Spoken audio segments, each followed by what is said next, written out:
Sir నేను ఒక 15 days నుంచి మీ వీడియోస్ ఫాలో అవుతున్నానండి. సో నాకు ఉన్న కొన్ని ఏవైతే నేను ఎలా అనుకుంటున్నానో సో వాటికి మీరు కొన్ని ప్రూఫ్స్ చూపించారు మీ వీడియోస్లో. సో నా పేరుతోనే మీరు వెళ్ళొద్దు, it's just by sure sure మీరు అంటారు కదా బ్రాహ్మిన్ బై బర్త్ నేమ్ అన్నట్టు ఇది. సో మీరు అనుకోవచ్చు. సో ఐఎమ్ మినో అన్నమాట. ముస్లిం నేమ్ ఓన్లీ మినో. మీరు అలా తీసుకోవచ్చు. సో మీరు నేను అనుకునే థీరీ ఏమనుకున్నానంటే ఎవరైతే వీళ్ళు ప్రవక్తలన్నా దేవుళ్ళన్నా వీరందరూ ఆ టైంలో ఉన్న ఏదో ఒక సోషల్ ఇష్యూ మీద పోరాడిన వాళ్ళు.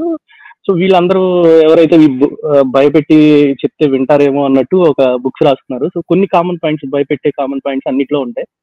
మీరు చెప్తే వింటారు అన్నట్టు వీళ్ళందరూ మీరు ఇచ్చేస్తే వింటారు, అది చేస్తే వింటారు అన్నట్టు భయపెట్టి వాళ్ళని దారిలో పెట్టే ప్రాసెస్ ఉండొచ్చు అని అనుకున్నాను. సో మీ వీడియోస్లో కొన్నిట్లో ఏవైతే అన్నిట్లో కామన్ పాయింట్స్ ఏవి మన ఎలాగైతే అందరినీ స్లేవ్స్ గురించి చెప్పడం కానీ, లేదంటే మిగతా ఏమంటారు మన శిక్షల గురించి కూడా అంటే సారీ, సో డిఫరెంట్ పీపుల్ కి డిఫరెంట్ శిక్షలు ఉన్నాయి కదా. ఈ డిఫరెన్షియేషన్స్ అన్ని కొన్ని చాలా కామన్ గా ఉన్నాయి మీరు చూసుకుంటే అన్నిట్లో మీరు చూపించినట్టు. సో అంటే ప్రధాన మతాల్లో మూడిట్లో ఉన్న బుక్స్ లో సో మంచి కాదు చెడు కూడా అన్నిట్లో కామన్ గానే ఉంది. సేమ్ థింగ్, హ్యూమన్స్ కదా తయారు చేసిన అన్ని హ్యూమన్స్ కాబట్టి అలాగే.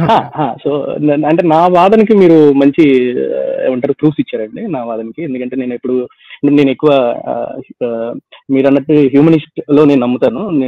మేము వర్క్ కూడా మేము అలానే చేస్తాము. మా ఊర్లో కానీ ఎక్కడైనా మేము ఎన్జిఓగా ఉండి మేము హెల్ప్ చేస్తాము.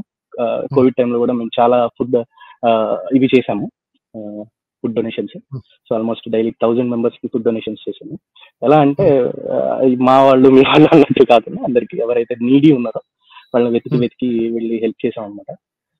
అప్పుడు అంటే మా బ్రదర్ ఉన్నారు, అంటే సో ఇట్లానే మా ఎన్జిఓలో తనే మెయిన్ అనమాట. సో ఆయనకి నేను ఇలానే చెప్తా ఉండేవాడిని. వాటన్నిటికి నాకు ప్రూఫ్స్ ఇచ్చారు మీరు. జస్ట్ మీ వీడియోస్ అన్ని చూసాక మీతో మాట్లాడాలని నేను ఆల్మోస్ట్ ఒక అవర్ నుంచి ట్రై చేస్తా ఉన్నాను. థ్యాంక్స్ అండి నన్ను అలో చేసినందుకు.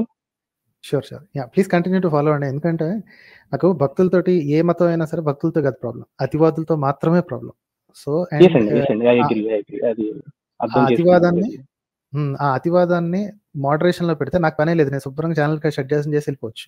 రైట్, బికాస్ అంటే 1% 2% ఎప్పుడు సన్నాసులు ఉంటారు, వి కాంట్ ఎక్స్పెక్ట్. కాకపోతే ఆ పర్సంటేజ్ పెరిగి మన ఈ దేశం ముందుకెళ్లాల్సిన స్పీడ్ లో దెబ్బ పడుతుంది అనుకోండి, that's when I have a problem.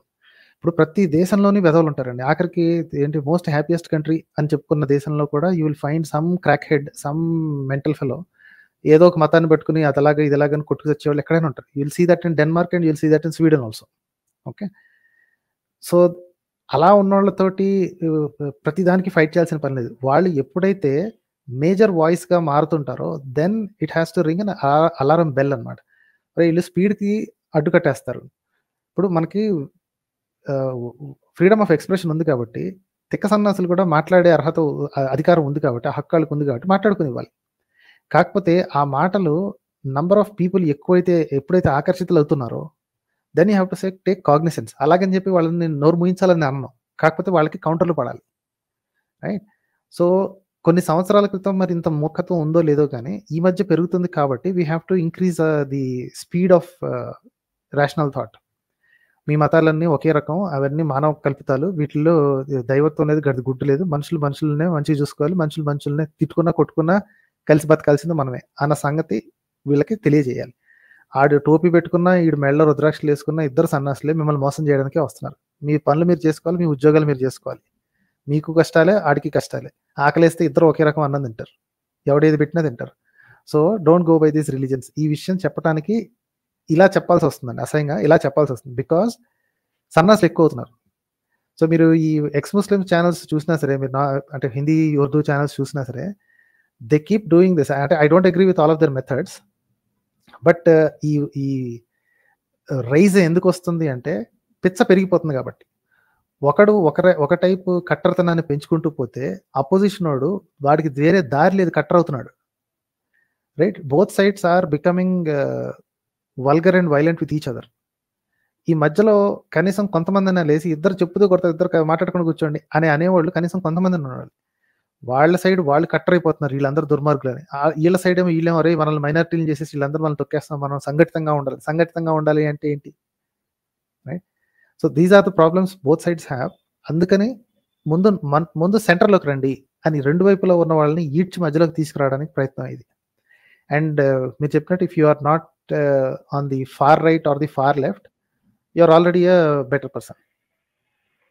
Exactly. నేను ఏం నమ్ముతా అంటే ఈ ఏదైతే ఇప్పుడు మతం ఉందో అది ముదిరితే మతోన్మాదం అవుతుంది.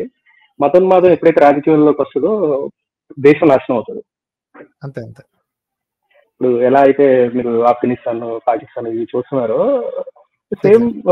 సేమ్ ఇక్కడ కూడా అప్లికబుల్ అవుతుంది. ఏ మతం, అది ఒక మతానికి అనట్లేదండి, ఏ మతం అయినా ముదిరితే అది మతోన్మాదానికి దారితీస్తారు. అంతే అంతే. Anything that runs on religion is going to destroy the country. అది కామన్ అండి, ప్రతి దేశంలోనూ జరుగుతున్నది.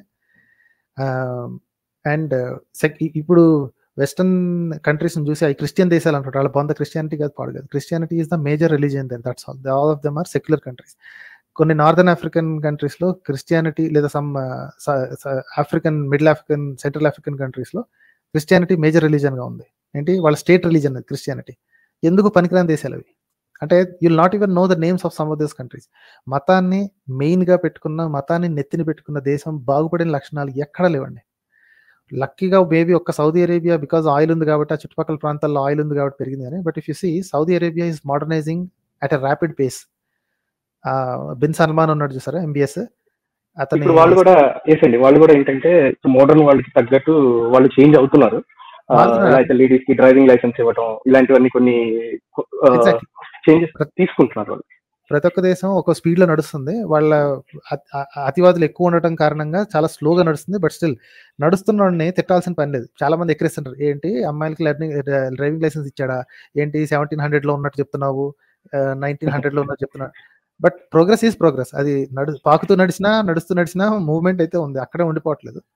So yeah, maybe will hope for the best. And thanks a lot for bringing the perspective.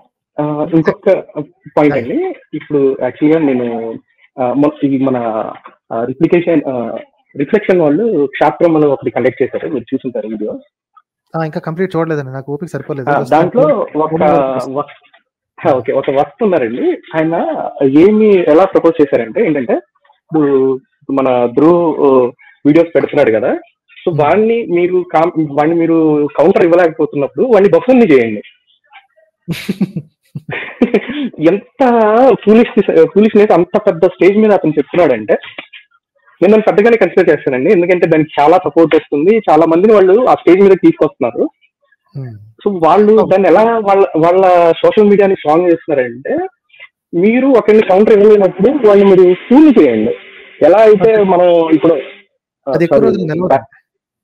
నిలవదు అంటే, వాళ్ళు ఇస్తున్న ఎగ్జాంపుల్ ఏంటంటే, ఇప్పుడు మనం ఒక క్యాండిడేట్ ని, ప్రధానమంత్రి క్యాండిడేట్ ని మనం పప్పు అని ముద్రేస్తాము, తనతో లైఫ్ లో ప్రధానమంత్రి అవ్వలేడు.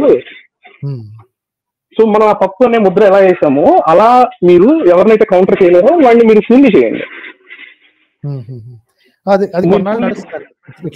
అంటే ఇప్పుడు ఇది అంటే నేను మీకు ఈ పాయింట్ ఎందుకు చెప్తున్నానంటేనండి, సో వీళ్ళు సోషల్ మీడియా బేస్ చేసుకొని ఎవరైతే కౌంటర్స్ వీడియోస్ చేస్తూ ఉంటారో, so they will try to make దీన్ని కన్సిడర్ చేసుకుని ఈ పాయింట్ ఆఫ్ వ్యూలో వీడియోస్ చేసే అవకాశం ఉంది.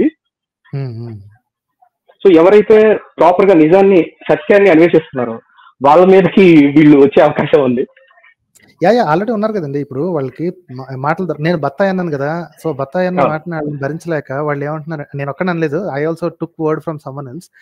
భక్తులు అన్న వర్డ్ ని బత్తాయిలు అన్న వర్డ్ కి ఎవరో మార్చారు, ఎవరో నాకు తెలియదు కానీ ఐ స్టార్టెడ్ యూజింగ్ ఇట్. వాళ్ళు ఏంటంటే, ఈ అమృత సిద్ధి అనే క్యాండిడేట్ అనుకుంటా కొత్తగా ఏంటి నాస్తికులకి మేడి పండ్లు అనే పేరు పెట్టాడు. వాళ్ళు ఏదో పెద్ద చాలా గొప్పగా ఫీల్ అవుతుంటారు, అసలు నేను వాళ్ళు భలే పేరు పెట్టాను తెలుసా, నువ్వు కేకప్ తెలుసా, నువ్వు సూపర్ తెలుసా అని చెప్పి మాట్లాడుకుంటారు.